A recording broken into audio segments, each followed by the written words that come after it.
In the last section of the course, we talked about inserts. Inserts are effects or other plugins where the audio goes through them in sequence and comes out the bottom, or the main output of that track.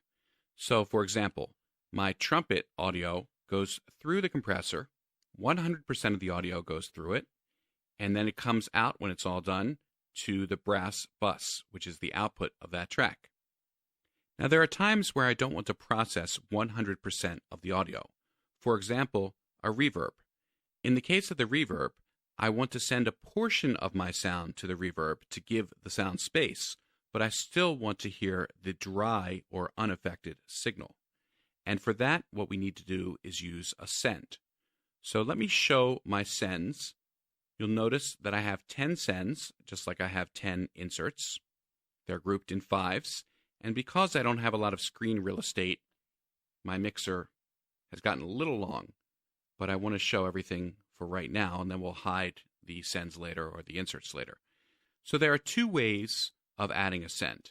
The first way is to do the same thing I've done when I've assigned outputs in the past. I just hold down a slot, I choose New Track. It asks me what type. I want it to be stereo aux in my case, and we'll call this a long reverb. Well, there's my long reverb, and it pops up with a fader.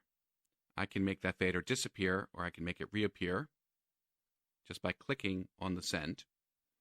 And the fader determines how much of the sound will go to that track, the long reverb track. So let me move that over here. And let's just watch the long track. I'm going to solo my trumpet, play it back. Now none of the sound is going over here. You can see the send is receiving it, but it's sending none of it out. Let me now raise this up.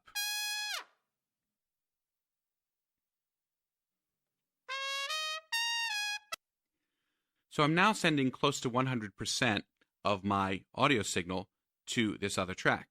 Well, all that's doing is giving me a double track. If I solo this, we'll hear it. Let me mute it. So you can see I'm just doubling the track. Well, what we want to do is get some reverb on here. So let's do that by adding an insert up here.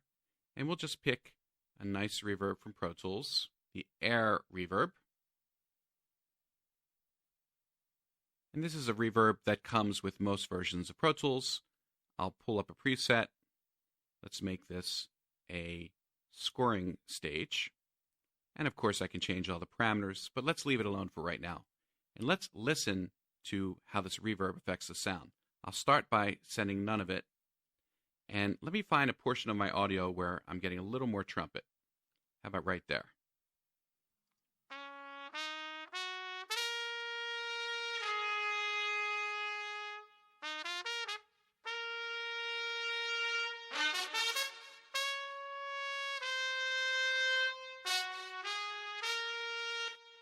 So you can hear how the amount I send to my reverb affects the space of the sound.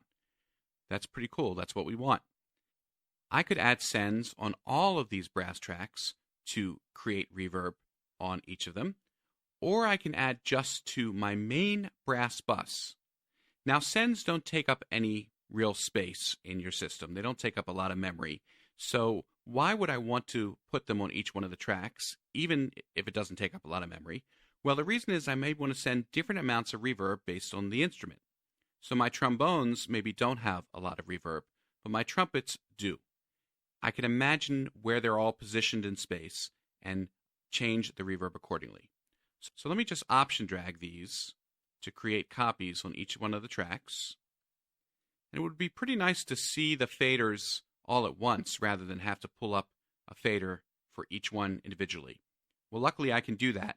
If I command click right there, I switch between the assignments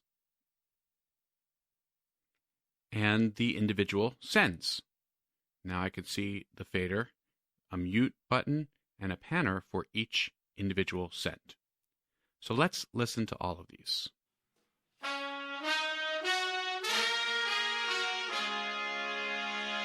I can even pan the reverb. So let's pan these.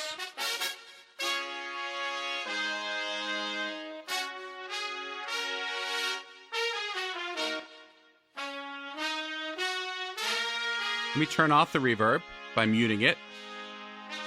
So that's all dry. Now I'm going to add a little reverb.